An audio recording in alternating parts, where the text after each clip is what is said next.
하나님 말씀은 민수기 24장 10절부터 25절입니다. 교독하겠습니다.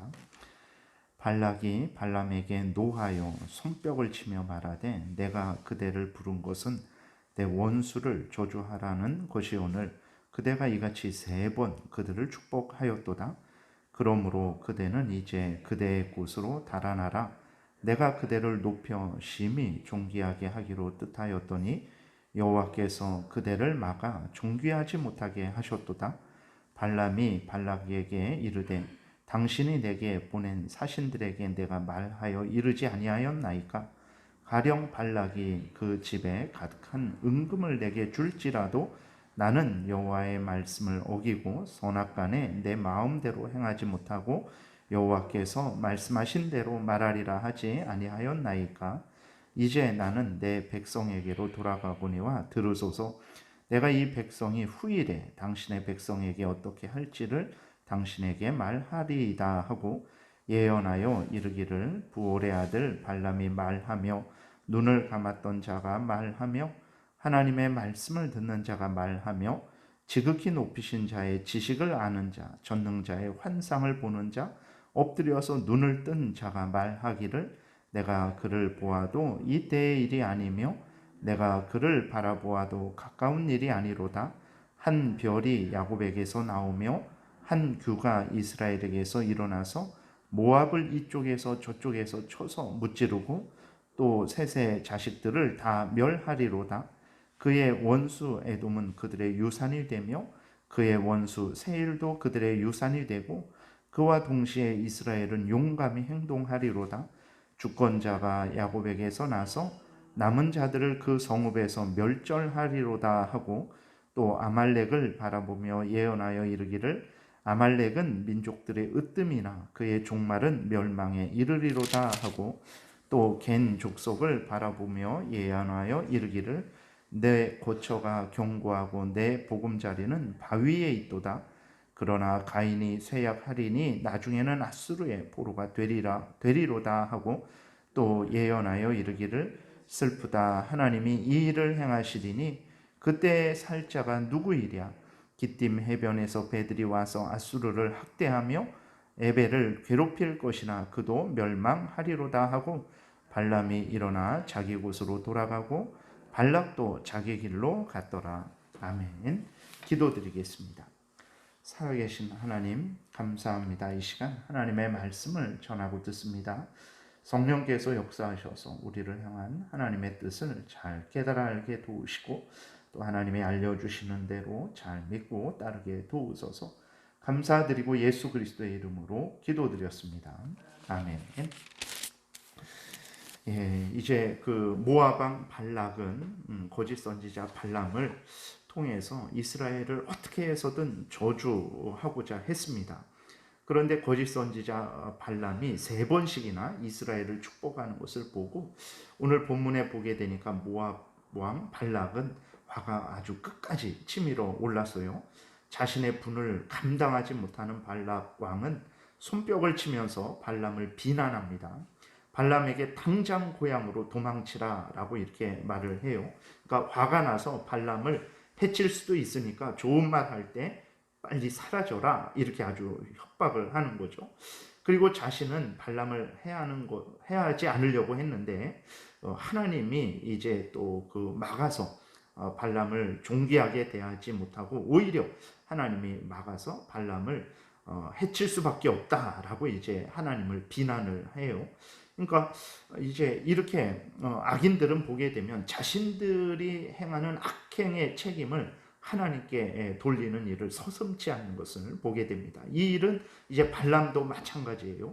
그 모압 왕 발락이 발람을 비난하니까 이에 대해서 발람도 변명을 합니다. 변명을 하는데 하나님께 모든 책임을 돌리는 거예요. 그러니까 자신도 어쩔 수 없다라는 거죠. 왜 어쩔 수 없냐면 이제 자기도 모압 왕 발락의 요구대로 이스라엘을 저주하려고 했지만 하나님이 막으셔서 이스라엘을 축복하게 하셨기 때문에 자신도 어쩔 수 없이 그렇게 이스라엘을 축복했다라고 이렇게 말을 하는 것입니다. 그러니까 발람, 거짓 선지자 발람을 통해서 우리는 정말 이렇게 하나님을 아주 잘 믿고 섬기는 것 같은 그러한 말을 하지만 정말 거기에는 전혀 하나님을 믿고 섬기지 않는 아주 그 위선됨, 가증스러움이 있는 것을 발견할 수 있죠. 왜 그러냐면 발람에게는 하나님을 향해서 자원하며 감사함으로 하나님을 위해서 일하는 그러한 적이 없습니다. 그러니까 스스로 자원해서 감사함으로 마음과 뜻과 목적과 힘을 다해서 섬기는 것이 아니고 억지로 마지못해서, 그러니까 자신은 모압 왕 발락의 요구를 따라서 이스라엘 백성들을 저주하려고 했지만 하나님이 막으시면 어쩔 수 없다, 이런 차원으로 이제 계속 행동을 한 것이고 지금도 변명을 하는 거죠.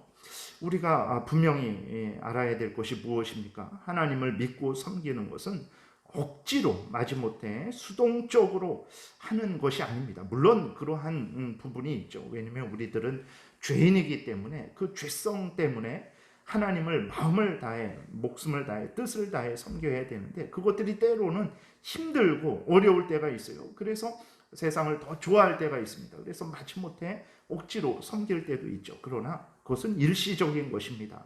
다시 참된 그리스도인들은 회개하게 되고 하나님을 섬길 때 감사함으로 자원하여 자발적으로 즐거이 하나님을 섬긴다라는 것을 우리는 성경을 통해서도 확인을 하게 되고 우리의 참 삶을 통해서도 확인을 하게 되죠. 왜 그렇습니까? 노예는 그 주인을 섬길 때 기쁨으로 자원함으로 섬기지 못합니다. 주인에게 매맞을까봐, 주인에게 벌 받을까봐 그렇게 억지로 마지못해 섬기죠. 그러나 자녀는 감사함으로, 기쁨으로 그 아버지를 섬기죠. 마찬가지입니다. 하나님의 은혜로 거듭나고 하나님의 구원을 받은 그러한 그리스도인들은 그 주신 은혜가 너무나 감사해서 하나님 앞에 자원하여 자발적으로 즐거이 하나님을 섬기는 것이에요. 근데 오늘 본문을 통해서 봤을 때 발람이 하는 말은 맞습니다. 그런데 거기에는 자기가 스스로 모압 왕 발락이 이스라엘 백성들을 저주하라 했을 때 싫습니다. 나는 그렇게 하지 않겠습니다. 하나님이 정말 이스라엘 백성들을 사랑하시는데 내가 어떻게 이스라엘 백성들을 저주할 수 있겠습니까? 나는 그렇게 하지 않겠습니다. 라는 그러한 말은 하나도 없고 그저 하나님이 말하는 대로 나는 당신 말을 듣고 싶지만 하나님이 막으시면 나도 어쩔 수 없습니다. 이러한 차원으로만 이제 변명을 하는 거죠. 그런 차원에서 발람 선지자가 참되게 하나님을 믿고 섬기는 것은 아니라는 것을 우리가 발견을 할 수 있습니다. 그리고 그 14절부터 이제 거짓 선지자 발람이 모압 왕 발락을 향해서 이제 또 하나님의 뜻을 선언합니다. 근데 여기에서 발람이 자기를 소개하는데 아주 하나님의 참된 선지자처럼 소개를 해요. 15절부터 보게 되니까 예언하여 이르기를 부올의 아들 발람이 말하며 눈을 감았던 자가 말하며 하나님의 말씀을 듣는 자가 말하며 지극히 높으신 자의 지식을 아는 자, 전능자의 환상을 보는 자, 엎드려서 눈을 뜬 자가 말하기를 이라고 하면서 이제 모압 왕 발락에게 이후로 하나님께서 어떻게 역사하실지에 대해서 말을 합니다. 그리고 그 이후에 전하는 내용도 이제 하나님이 주신 진리의 내용이죠. 앞에서는 이제 거짓 선지자 발람은 진짜 거짓 선지자다 이렇게 말을 하는 것이지만 참된 하나님의 사람이 아니다라고 이렇게 말씀을 드렸는데 15절 16절에 보게 되면 정말 그런가 이렇게까지 말을 하는데 그 사람이 거짓 선지자인가 라고 우리가 생각을 할 수 있죠. 역시 거짓 선지자입니다. 이러한 경우가 성경에 많아요. 요한복음 11장에 보게 되면 예수님께서 이제 죽은 나사로를 살리세요. 이로 인해서 수많은 이스라엘 백성들이 예수님을 따릅니다. 이것을 본 대제사장들과 바리새인들이 공회로 모였어요. 왜 모였냐면 많은 사람들이 예수님을 따르는 것으로 인해서 이제 걱정이 됐기 때문이죠. 그래서 예수 그리스도를 많은 사람들이 따르면 자기들의 영향력이 이제 감소하게 되고 관심이 예수 그리스도에게 이제 몰리게 되는 거고 예수 그리스도가 이제 자기들을 주관하고 다스릴까봐 여러모로 근심 걱정을 했던 거예요. 그런데 거기에서 이제 그 해에 대제사장인 가야바가 이렇게 말을 합니다. 요한복음 11장 49절에 보게 되면 그 중에 한 사람 그 해의 대제사장인 가야바가 그들에게 말하되 너희가 아무것도 알지 못하는도다. 한 사람이 백성을 위하여 죽어서 온 민족이 망하지 않게 되는 것이 너희에게 유익한 줄을 생각하지 아니하는도다 라고 이렇게 말을 합니다. 무슨 말이냐면 많은 사람들이 예수를 따른다고 걱정하지 말아라. 예수를 죽여버리면 되는 것 아니냐. 예수를 죽여버리면, 한 사람 죽이면 이 나라가 안전하게 되는 것 아니냐라고 이렇게 말을 한 거예요. 그러니까 대제사장이면서도 아주 그 사악한 말을 한 거죠. 근데 놀라운 것은 무엇이냐면 그 요한복음 11장 51절부터 이렇게 기록되어 있어요. 이 말은 스스로 함이 아니요 그 해의 대제사장이므로 예수께서 그 민족을 위하시고 또 그 민족만 위할 뿐 아니라 흩어진 하나님의 자녀를 모아 하나가 되게 하기 위하여 죽으실 것을 미리 말함이러라. 이날부터 그들이 예수를 죽이려고 모의하니라. 무슨 말이냐면 악한 그 대제사장 가야바는 예수를 죽여서 이 나라를 안정시키자. 괜히 이렇게 백성들이 예수를 따르게 되면 로마 군인들이 와서 우리를 멸해버릴 것 아니냐. 그러니까 예수를 죽이면 이 나라가 평안하게 될 것이다. 이러한 의도로, 이러한 목적으로 사악하게 말을 했는데 하나님이 그 말을 사용하셨다라는 거예요. 그 말을 하게 하시고 그 말을 사용하셨다라는 거예요. 무슨 뜻이냐면 하나님께서 악한 대제사장 가야바를 통해서 예수님이 죽으실 것, 그리고 그 죽으심은 하나님의 모든 택한 백성들을 구원하는 죽으심이 될 것, 그것이 참된 이스라엘을 위하는 죽으심이 될 것이 된다라는 그 하나님의 뜻을 알려주시기 위해서 그 말을 하게 하셨다라는 것이거든요. 그러니까 놀라운 일이죠. 하나님의 악한 대제사장을 통해서 하나님의 그 뜻을 선언하신 거예요. 예수 그리스도의 십자가의 죽음을 선언하신 것이고 그 죽음이 하나님의 택한 백성들에게 참된 구원을 가져다 줄 것이다 라는 그 뜻을 선언을 하신 거예요. 그러니까 발람을 통해서 이스라엘 백성들을 축복하신 것이 그렇게 대단한 일이 아닙니다. 그렇다고 해서 발람이 참된 선지자 아닙니까? 아니에요. 발람은 하나님을 진정으로 믿지 않은 자입니다.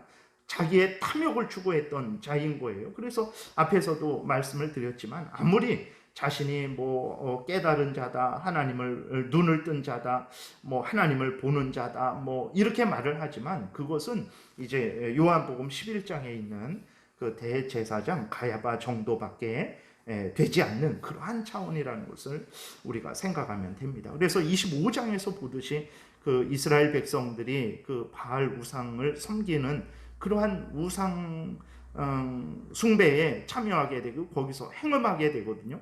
그래서 이스라엘 백성들이 하나님으로부터 큰 형벌을 받습니다. 근데 그 일을 누가 그렇게 괴계를 꾸몄냐면 이 발람, 이 거짓 선지자 발람, 오늘 본문에서 보게 되면 이제 하나님의 말씀을 듣는 자, 지극히 높으신 자의 지식을 아는 자, 전능자의 환상을 보는 자, 엎드려서 눈을 뜬 자, 자기가 이렇게 자기를 소개했는데 후에 어떻게 말하면 우상 숭배를 하고 거기서 행음을 하십시오. 그리고 이스라엘 백성들을 초대하십시오. 그러면 그들이 그 행음에 넘어갈 것이고 우상을 숭배하게 될 것이고 이스라엘 백성들이 하나님으로부터 저주를 받게 될 것입니다. 이 괴계를 이 사악한 발람이 이렇게 꾸민 것이거든요. 그러니까 발람이 오늘 본문 15절, 16절에서 자기에 대해서 말한 것은 그것은 그냥 그 사실이죠. 하나님이 그 거짓 선지자 발람을 통해서 하나님의 뜻을 잠시 보여준 것이고 그 거짓 선지자 발람은 그 보여주신 하나님의 뜻을 그냥 전했을 뿐이죠. 그러니까 진정으로 하나님을 믿고 전한 것이 아니라 그냥 자기 뜻대로 안 되니까 이제는 자기도 자포자기하고 하나님이 이끄시는 대로 그렇게 따라간 것뿐이라는 것을 우리가 기억하면 되겠습니다. 그래서 사무엘상 26장 25절에서도 보게 되면 다윗이 사울을 죽일 수 있었는데도 불구하고 죽이지 않아요. 그렇게 되니까 사울 왕이 다윗을 향해서 이렇게 말합니다. 사울이 다윗에게 이르되 내 아들 다윗아 내게 복이 있을지로다. 내가 큰 일을 행하겠고 반드시 승리를 얻으리라 하니라. 다윗은 자기 길로 가고 사울은 자기 곳으로 돌아가니라. 그러니까 사울 왕을 통해서 하나님이 다윗의 승리를 결국은 승리할 것이다라는 것을 다윗에게 알려주신 것이죠. 그러니까 이렇게 하나님은 악한 자들을 사용하셔서 하나님의 뜻을 얼마든지 선언하게 하실 수 있다라는 것을 우리가 기억을 해야 됩니다. 그래서 발람이 이렇게 말한 것은 참된 회개를 해서 이렇게 말한 것이 아니라는 것은 우리가 기억해야 되겠습니다. 그런데 발람이 이렇게 선언한 그 말은 참으로 하나님의 뜻이고 그대로 하나님이 이루신 것을 또한 우리는 확인하게 되죠. 우리는 이 본문을 통해서 하나님의 전지전능하심을 발견하게 됩니다. 하나님은 악한 자들을 통해서도 하나님의 뜻을 선언하게 하시고 그 뜻대로 이스라엘 백성들을 인도하신 것을, 복주신 것을 우리는 성경을 통해서 확인하게 되죠. 하나님은 전능하셔서 악을 선으로 능히 바꾸실 수 있는 분이십니다. 모든 것을 우리에게 선이 되게 유익되게 하실 수 있는 분이십니다. 그러므로 인생에 있어서 여러 가지 재앙과 어려움, 가난, 궁핍, 위협, 핍박 여러 가지 문제가 있을지라도 두려워하지 마시기 바랍니다. 하나님께 기도하십시오.